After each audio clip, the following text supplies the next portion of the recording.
A graça e paz seja multiplicada nas suas vidas. Gostaria de compartilhar com vocês uma porção da palavra de Deus que está em Marcos, no capítulo 1, no versículo 40. Talvez seja um texto que você já conheça, talvez seja um texto que você já tenha lido, talvez seja um texto em que você tenha suas dúvidas, enfim, independente de qual seja a situação, a circunstância em que você se encontra, eu queria compartilhar esse texto e trazer algumas revelações da parte de Deus, para que seu coração seja seu. Amém? Então, em Marcos, no capítulo 1, no versículo 40, o texto diz assim, ó: aproximando-se dele um leproso, rogando-lhe de joelhos, disse: se quiseres, podes purificar-me. Jesus, profundamente compadecido, estendeu a mão, tocou-lhe e disse: quero, fica limpo. No mesmo instante, desapareceu-se a lepra e ele ficou limpo. Gente, eu lendo aqui os evangelhos a respeito de... Eu decidi, de uns dias para cá, anotar todas as passagens em que fala de cura. Eu disse, poxa, eu vou me concentrar e vou ver em quando foi que Jesus começou a curar, a partir do momento em que ele iniciou o seu ministério.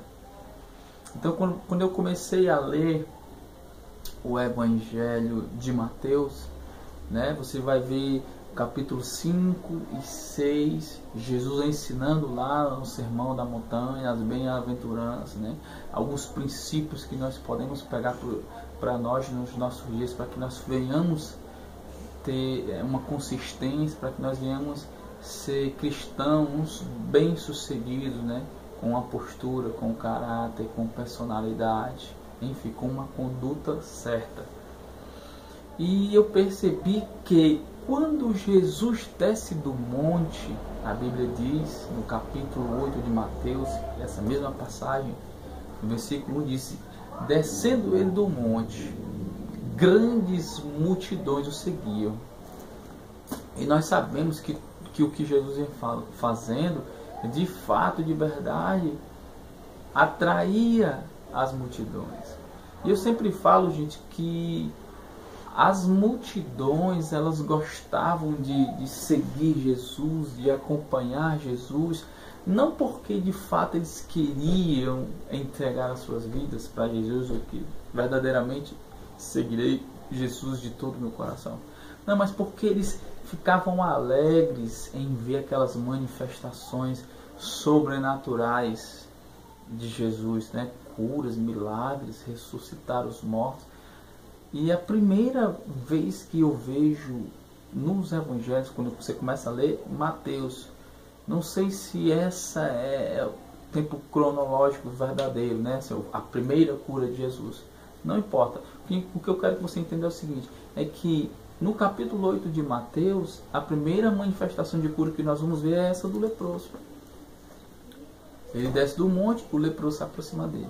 É interessante que a atitude é do leproso e não de Jesus. O necessitado se aproximando daquilo que ele necessitava. E ele sabe que só quem tinha o que ele queria era Jesus. Com certeza ele ouviu falar a fama de Jesus, que as multidões o seguiam, assim como aquela mulher do fluxo de sangue, que a palavra faz questão de dizer, ele ouviu falar que Jesus ia passando. Então ele sabia que Jesus tinha. E o que me chama mais atenção é que esse leproso, ele era um leproso ignorante a respeito da doença que ele tinha.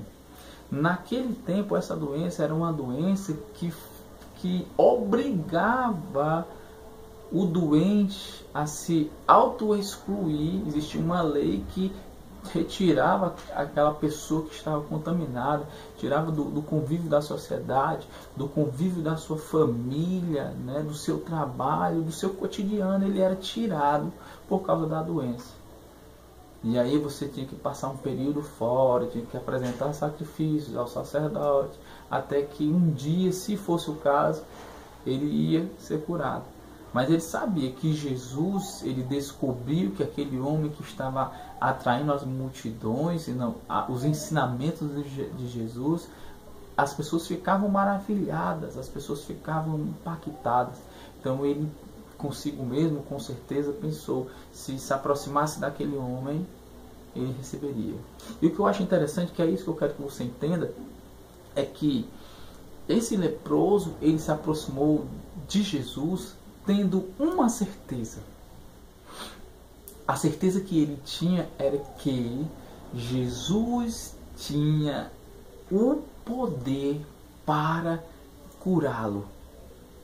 Jesus tinha a cura que ele precisava. Jesus era a cura, era a necessidade daquele leproso. Então, a única coisa que ele não sabia é se era a vontade de Deus ou a vontade de Jesus de curá-lo. Ele disse: se quiseres, podes purificar-me. Ou seja, esse se era uma dúvida. Então, a única certeza que aquele leproso tinha era que Jesus tinha o poder para curá-lo. Agora, a dúvida era se era ou não a vontade de Jesus de curá-lo. Pode ler comigo. Aproximando-se dele um leproso, rogando-lhe de joelhos, disse: se quiseres, podes purificar-me. Jesus, profundamente compadecido, estendeu a mão, tocou-lhe e disse: quero, fica limpo. Gente, sempre será a vontade de Deus curá-lo. Sempre será a vontade de Jesus te libertar, te salvar, te curar completamente. Muitas vezes nós não conseguimos entender a vontade de Deus porque nós estamos perdidos em costumes, perdidos em religião, perdidos com dogmas humanos, pessoas limitando a nossa fé, pessoas atribuindo a Deus coisas que Deus não faz, atribuindo a Deus a doença, atribuindo a Deus os males que têm acontecido neste mundo. E, gente, a palavra de Deus diz que a vontade dele é boa, ela é agradável e ela completa dizendo que é perfeita. Não temos por que duvidar da vontade de Deus para as nossas vidas. O que nós precisamos é subjugar a nossa vontade, subjugar aquilo que queremos e colocar em primazia a vontade de Deus. A vontade de Jesus, a Bíblia é clara e diz: eu quero, fica limpo. E a Bíblia diz que imediatamente lhe desapareceu a lepra e ele ficou limpo. Eu digo para você, quantas pessoas, quantos de nós que estamos aí, levamos a bandeira do cristianismo, levamos o nome de Jesus, a fé, e estamos perdidos, sem saber a vontade de Deus para as nossas vidas. Querida, eu quero te dizer, é sim a vontade de Deus te curar. Eu não sei qual o tipo de problema que você anda passando, qual é a circunstância que tem se levantado contra a tua vida. Mas eu quero te dizer, Jesus é a solução. Jesus é o que você precisa, é a necessidade que você precisa.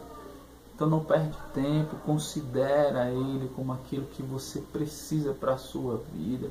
Assim como esse leproso, ele não considerou a lei que o impedia de se aproximar. Ele não queria saber das circunstâncias que iam se levantar contra ele. No natural, este homem era para estar bem distante de Jesus, distante da multidão, por causa da doença que ele carregava no seu corpo. Mas ele ele rompeu as barreiras pela fé, ele rompeu as barreiras por acreditar que aquele homem, Jesus Cristo, poderia solucionar o seu problema e ele ia poder retornar à sua família, à sociedade, ao seu trabalho. Ele rompeu a barreira da religiosidade, ele rompeu a barreira das regras criadas pelos homens. Quantos de nós vivemos hoje presos em religiosidade, em dogmas humanos, limitando a sua fé? Querido, se existe algo ou alguém que pode te levar a ter uma intimidade com Deus. Este algo é a sua palavra, este alguém é o seu Espírito, o Espírito Santo de Deus. Busque o Senhor de todo o teu coração. Entra no teu quarto, a Bíblia diz, entra no teu quarto em secreto. Começa a ter intimidade com o Pai. Não importa o quanto você errou, não importa quantas besteiras você falou. Se arrepende, pede perdão a Deus, recomeça onde precisa se recomeçar. Ou passa, começa aquilo que precisa se começar. Continua aquilo que de fato pode se continuar. Mas o recomeçar é de Deus. Eu tenho uma palavra que eu ouvi de um pastor que eu amo muito. Ele disse uma vez para mim: olha, Rodrigo, não desista. Você tem um chamado. Você tem dom de Deus operando na tua vida. Você é um homem de Deus. Nem que seja rastejando, mas continue. Não desista. E muitas vezes por coisas que eu cometi no meu passado, por palavras que eu falei que não deveria ter falado, vinha sofismas do inimigo sobre a minha vida, dizendo que eu não podia mais, que eu teria que desistir. Como é que pode um homem de Deus falar isso? Como é que pode um homem de Deus cometer isso? E essas sofismas vinham sobre mim, e eu vi essa palavra do pastor, eu amo muito, o pastor Alex. Ele disse: Rodrigo, não desista, continue caminhando para frente, não retroceda, não pare, continue, ainda que rastejando, mas continue, ainda que tropeçando, mas continue. No momento certo você vai alcançar aquilo que você precisa. Então faz isso, entrega o teu coração totalmente a Deus, faz dele o Senhor da tua vida. Não deixa que o teu dinheiro, o teu celular, o teu trabalho, a tua mulher, os teus filhos, seja lá que for ser o Senhor da tua vida. Jesus é o Senhor da tua vida. Ele tem o melhor para você. Não sei qual é a lepra que você tem, espiritual, almática, física, mas Jesus é a cura que você precisa. A Bíblia diz: vinde a mim todos que estáis cansados e sobrecarregados, e eu vos aliviarei. Jesus é a solução. Não seja mais um na multidão. Não busque o Senhor porque você tem visto os feitos. Busque o Senhor. Seja um seguidor, seja um servo, seja filho de Deus. Seja um que vai pegar junto com Ele e vai falar dessa palavra, vai pegar essa palavra. Amém?